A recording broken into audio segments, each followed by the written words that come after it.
Good day, everyone. This is Alvin again from the Philippines, and today we have another special topic because we are going to talk about the country with the longest drought in Miss Universe Pageant. But we will be doing it differently. We will be focusing on based on the 2020 or 2019 event because we will count the year from 2019 as the first year if they did not place going back from 2019. So that's how we will count it to get the most recent update about this as well. So again, we will be basing on the number of years that they did not make it from 2019 going back, and the country with the longest year will be number 1 on the list going down to number 10. So some of you might be wondering that there are 40 years gap, but I only counted 28 years. We will not count the years where they did not compete or where they withdrew or where they did not send a representative. We will only counting the years where they compete and did not place. Okay? So let's begin. Starting with my number 10, our number 10, Singapore. Years of drought, 32 years. Their last placement was in 1987 with Mario Nicole Teo, who finished in the top 10. For Singapore, I don't really see that drought ending soon based on the kind of representatives that they're sending. Aside from that, Asia Pacific is a very, very strong region. So if they really wanted to get that placement, they really need to level up the representatives that they're sending. And I actually like Rathi Menon. I think that was in 2014 when she represented Singapore. I like her. I really thought that she could possibly be the one to break Singapore's drought. She was my favorite from Singapore based on the list that I have seen, but there was something wrong with her styling during the preliminaries, and I wasn't really surprised why she did not make it. But supposed to be she was good. Mohana Prabha last year, not really impressed. It was a lifeless performance. Number 9, Uruguay. Having their drought for 32 years now as of 2019. Their last placement was in 1985 with Andrea Beatriz Lopez Silva, who finished as 4th runner-up.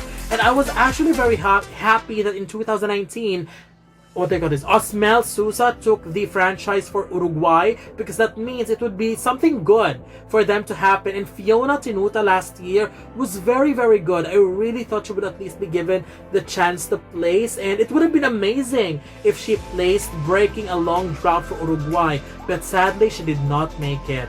Number 8, Mauritius. Years of drought, 32 years. They did not place since their 1975 debut. Until now, Mauritius doesn't have any semifinalists that made it in Miss Universe, and I think their greatest chance to get that placement was in 2010 with Laetitia Darsh, but the rest were just so-so. For Mauritius to place, they actually got a huge chance because there are only few countries in Africa, but the worst thing is they are competing against Asia Pacific. So in order for Mauritius to do well, they really need to be the top contender for the African region. And I really hope that will happen very soon. Number 7 is Lebanon, in drought for 32 years. Their last placement was in 1973 with Marcel Hero, who finished in the top 12. And again, looking at the representatives of Lebanon, they have been sending beautiful candidates, but performance are just a big no for the pageant. I was happy with Sally Grade. She represented Lebanon in 2014, but they really need to work a lot harder if they wanted to get that placement. Number 6 is British Virgin Islands, in drought for 36 years. Their last placement was they did for 35 years. British Virgin Islands, 35 years at number 6. They have no placement since their debut last 1977. Another country that I think, to be honest, I cannot pick any representative from British Virgin Islands that enters at least top 30. I'm not sure. Oh, I'm so sorry. They really need to step it up and level up the game so much, by 100 folds if possible, if they really wanted to grab that placement. Number 5, U.S. Virgin Islands in drought for 36 years. Their last placement was in 1971 with Sherry Rafaela Craig, who finished in the top 12. Another country that, I mean, at least the US Virgin Islands, I think, is much better than British Virgin Islands, simply because US Virgin Islands is sending a more decent contender. It's just they are not strong enough to enter the top 15, top 16, or top 20, or even top 5 for the Americas. For US Virgin Islands, Andrea Paikush last year for 2019, she's got a huge chance, to be honest, but she's amazing. She speaks very well. She's super prepared. She's actually one of the best. She's actually the best representative from US Virgin Islands, in my opinion. But then again, not enough to get into the top 5 for the Americas. Number 4, Malta. In drought for 38 years. I mean, they have not played since their debut in 1968. Malta also got 0 score as of the moment for Miss Universe. Francesca Mifsud in 2018, I think, was very close of breaking this drought. I mean, Francesca was amazing. It's just the wrong styling, especially the wrong choice of gown, cost her that non-placement, in my opinion. Teresa Rullo last year also did well, but then again, just not close enough to be on the top 5 for Europe. There's really something that needs to be done to these countries if they really wanted to place in Miss Universe. Number 3, Honduras. Years of drought, 46 years. Their last placement was in 1955 with Pastora Pagan, who finished in the top 15. For Honduras, another country that I think is really struggling and will continue to struggle with the regional selection for Miss Universe. They really need to send an epic representative to get that placement. I mean, their closest that they could get, in my opinion, was in 2009 with Benfica Suarez, who was, I think, was a Caribbean doll. I mean, Honduras is not in the Caribbean, but she's giving me that Caribbean vibe when it comes to the type of beauty. I mean, she could have placed, especially with in that 2009, where there's a lot of shocking placements. If that was me, I could have at least given that one placement to Honduras just to break the long drought.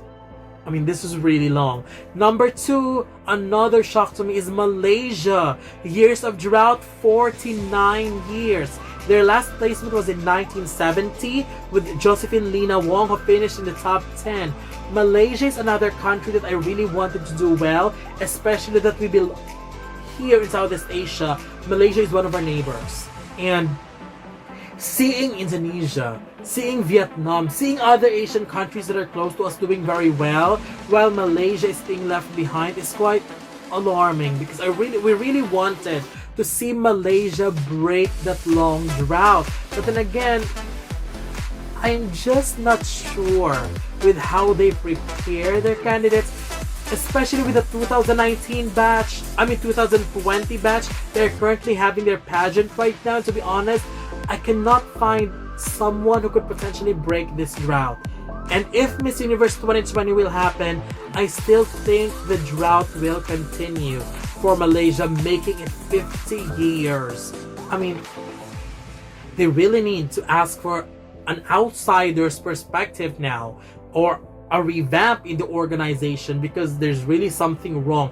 Their best year probably happened in 2011 with Deborah Henry, and I think Deborah deserved to get that placement. I wish she did, so that at least to end the drought.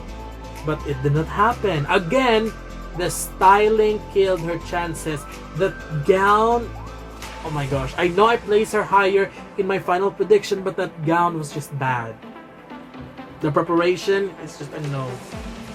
And the country with the longest drought as of the moment is the Bahamas. 55 years. I mean, they have not placed since their debut in 1963. Another 0 when it comes to Miss Universe. I mean, if Vietnam placed in 2008 when they hosted, I mean, she doesn't deserve to be there, to be honest. But just because they are hosting, let's give her the placement. And I was okay with that. But 2009, Bahamas hosted a pageant. They could at least give Kiara Sherman that placement. But they did not. I mean, Kiara, she was not really the best in 2009, but her performance was okay. At least much better than Vietnam in 2008. So I wish they have given Kiara Sherman that placement in 2009 and probably removed some surprising placement in 2009 like Iceland, Belgium, Czech Republic. I could easily put them out and put Bahamas in instead, just to end the drought. So that's it. These are the top 10 countries with the longest drought. So I'm very excited because I'm really looking forward to see one of these 10 countries remove themselves from the list because they will get a placement in 2020. I really hope for that to happen, or at least sooner, and I really hope you're hoping too. All I want for now is to see them level up a lot. That's what I've said. Be at least 100 folds of preparation to get that elusive placement. So that's it. What do you think about these countries? And what do you think they need to improve? Don't forget to leave your comments below. Don't forget to give a thumbs up and share the video as well. And most importantly, don't forget to subscribe because you'll be seeing more of these videos in the future. For now, thank you very much and have a wonderful day from the Philippines.